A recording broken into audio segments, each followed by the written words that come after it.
What's up everyone, this is Michael the Entrepreneur coming back with some more entrepreneurial content. If you are an aspiring entrepreneur and you're thinking about ways to start, manage, or grow your side hustle or your business, please consider subscribing to my channel. You could do that by hitting that subscribe button, also banging on that notification bell. Today we're going to be talking about how you can find a partner for your startup, and we're going to do that right after the intro. I'm an entrepreneur, I'm an entrepreneur. Hey, what?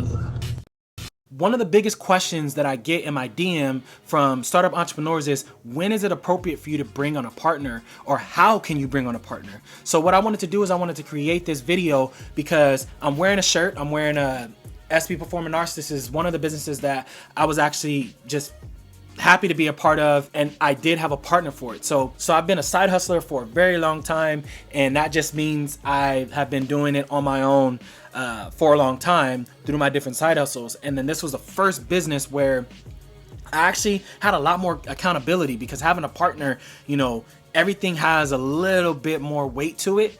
Like you have to execute, you know, you have someone else depending on what you're doing. We actually had to start an LLC because, you know, things were operating in my name. So there's a lot of different things and a lot of different benefits to having a partnership, not only, like I said, accountability, but scalability and things like that. So I know one of the main things that us as entrepreneurs, we think about is how to scale our business. And if you've been watching my videos, if you've done your own research, you got to grow a team. You got to get people around you that care about the business, care about the mission, and are willing to stick it out to make sure that the business gets where it needs to go. So bringing on a partner is an extremely important question that you should ask yourself. So what I'm going to do in this video is I'm going to give you the 4 steps that you need to take when you're bringing on a partner, or you're soliciting a partner to bring onto your business. The first thing is you need to have a good business idea. If you don't have a good business idea, like nothing's gonna happen for you. You're just gonna sit there. Now there might be situations where, you know, you're linking up with a friend or someone, and you know, you guys have, it's just organic and you guys are thinking together and you're like, hey, let's start this business. Like there's a market pain out there and you guys are like, oh my gosh, we can solve this problem. You go into it together. But oftentimes that's not how it works. For the most part, it's either, you know, you started the business and then you're seeking someone else, or someone else started a business and you're soliciting like, hey, I can help out in these different ways. But at the end of the day, there has to be a proven business. There has to be a profitable business or a profitable venture for both parties that are involved. So the next step is actually networking. I like to call it industry association.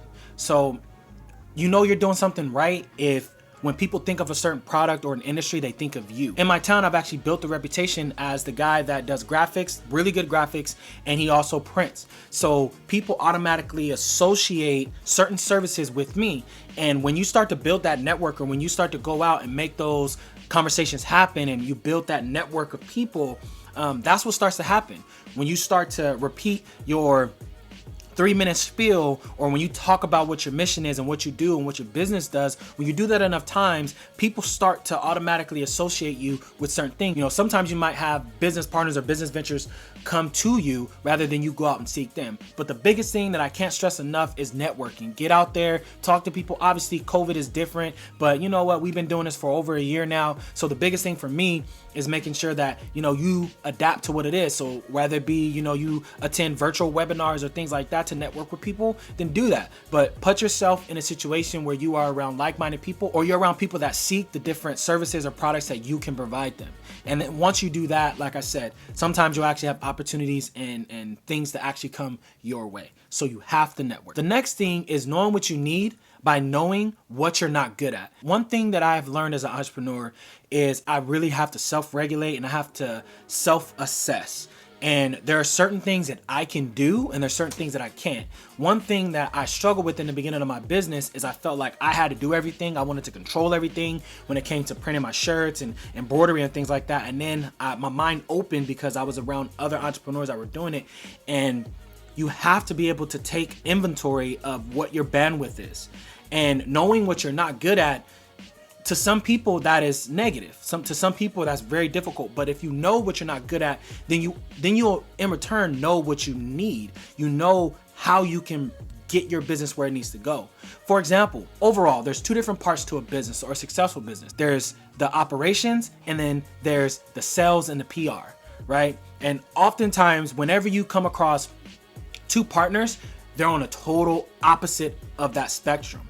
right? You'll have that one person that's really good at the systems and making sure if it's a print shop, everything's running good. If it's a dance studio, they're the ones that's making sure the classes are up to date and they're going and they're flowing and there's time in between. So there's that person that's all operations. They love the systems and getting things where they need to go. Then you have that person that's sales. That person that's basically the face of the business. They're behind the scenes and they're making sure everything is being met and they're doing those things. So I'm saying that to say this, you don't want to find a partner that shares the same qualities as you. Now, you want them to share, I say, a similar drive. That means that they have like that ambition to get things done. That's not what I'm talking about. What I'm talking about, honestly, is going to be that person that can offset your skills, and you offset theirs. So speaking about SP Performing Arts, I took on more of the admin role, even though I can go out there, I could be the face and I can dance and things like that, and run the classes. I had to take the admin role because my partner was heavily involved and she knew all the curriculum. She knew how to do things. She had the relationships with the schools. She already kind of was doing it because she started the business before I came into it. So she already had those systems and she needed someone to come in on the back end to make sure registration was taken care of, the bank accounts were taken care of, money was going where it needed to go. We had our LLC, we had our insurance, we had all these different things in a place. So you just have to find, and the biggest thing about it too is as an entrepreneur, you do grow. So things might shift. Your roles, your responsibilities might shift, and be okay to adapting to that because your business model may switch and you and your partner need to be able to adjust and adapt to those changes. Figure out what you're not good at and then seek people that are great at that. The last thing, and please, oh my gosh, I cannot stress this enough. The compensation, you got to really organize and figure out the compensation strategy for both partners, multiple partners, however many partners you have, because you don't want it to be where it's unequal. You don't want the compensation to be this person is making 60%, this person is making 40, when the person that's doing 40, getting 40% is working more. So you really want to take inventory and be honest with your partner and talk numbers.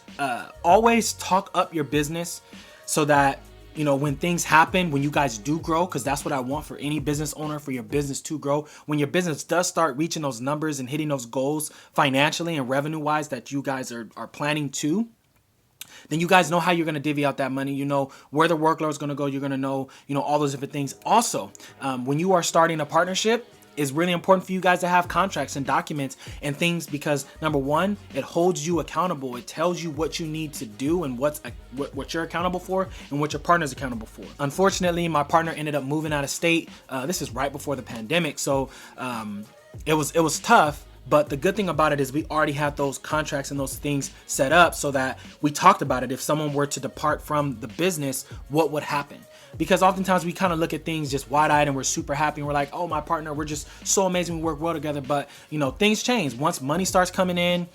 And if you haven't talked about it, or let's say you start losing money and you're like, hey, who's going to be able to cover this cost, or whose responsibility is it to handle this debt and things like that, like all this information that you want to actually have those tough conversations in the beginning so that if that were to happen, you guys are both on the same page. I heard a quote a couple years ago, a good man keeps his promises, but a contract reminds him what he says. So I hope you found some value in this video. If you did, please give it a thumbs up. Also, please share this with anyone that you think can benefit from this content.